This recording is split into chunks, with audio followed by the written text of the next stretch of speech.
Good morning, good afternoon, and good evening. My name is Jack. Very excited that you're joining me today. We're going to be talking about the election, and it's finally over, and see what happened with it. Some very exciting changes, and let's just get Jack to the news. So, how did Canada vote?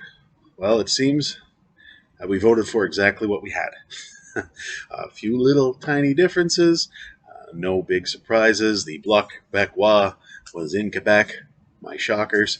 Uh, Obviously, Alberta, Saskatchewan, still voting for Conservatives, and a mix of Ontario being everywhere. Of course, Toronto being a heavy Liberal stronghold. Honestly, it's what most of us suspected was probably going to happen from this election. There's no new majority.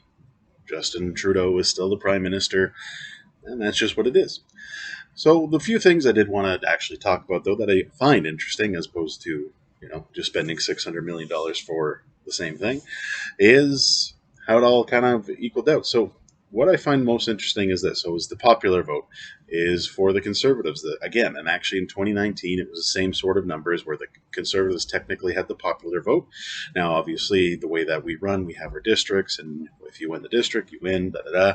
But it just shows you how strong the Conservatives really did still show up in this election, just not enough to topple over the Liberals this time. One of the other things I really wanted to point out was the People's Party absolutely decimating the Green Party, despite obviously the Green Party still ending up with 2 seats and the People's Party with nothing.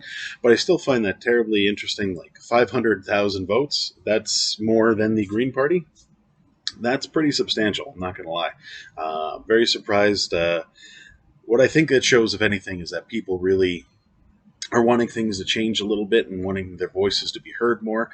Obviously, I know they're leaning more towards the right, or they are, right organization, but it just shows that I think people are wanting change because I mean, a lot of that. What would happen is took away from the Conservative Party. So there's a lot of people, I guess, who are not very happy with how the Conservative Party is being. So I just find it interesting. It's not my party by any stance, but I do find it interesting that they actually managed to get that many votes this year. A few of the other things I wanted to touch on was just the amount of people that actually voted. Again, we have a lot of the same numbers who voted for what, et cetera, et cetera. All the lovely parties, including the Rhinoceros Party. Found that pretty interesting. But in the end, we had 16 million people vote.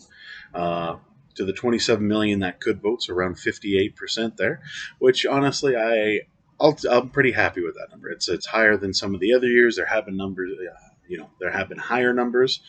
Uh, for our future, I truly hope that more Canadians will actually go out there and vote. Because if you think that one vote doesn't matter, you're absolutely wrong. I was watching last night as the votes were coming in, and for a few different districts, you were talking a few hundred votes being the difference between a win and a loss. That's not a lot when it comes down to a country with 27 million people that can vote and just have a few hundred difference.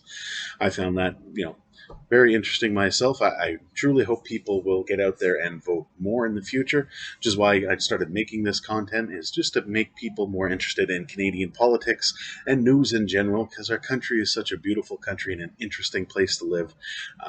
There's no reason that we can't really get involved with what we have here. And it's very exciting for me that more people are getting involved, that more people are wanting to be heard. It's a great time to be alive, despite all the other things going on in the world right now. It's just an interesting time to make yourself up, get out there and be heard and make changes. Truly, truly.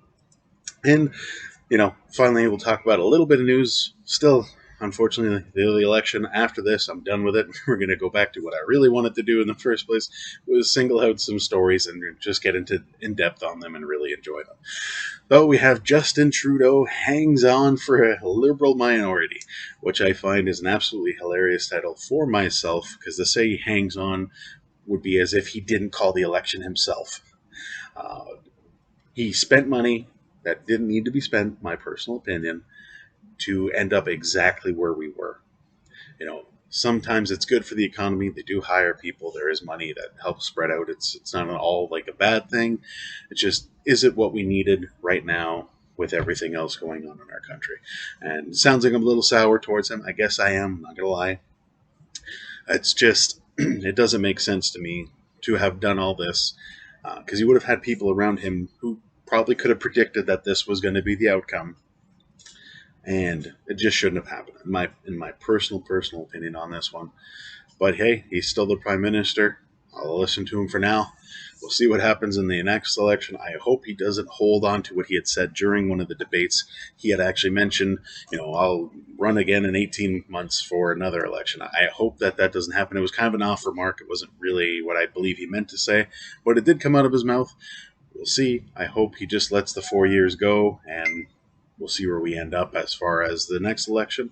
But thank you very much for joining me. If you find anything I do entertaining, leave a like, comment, subscribe, and we'll see you in the next video. Thank you very much.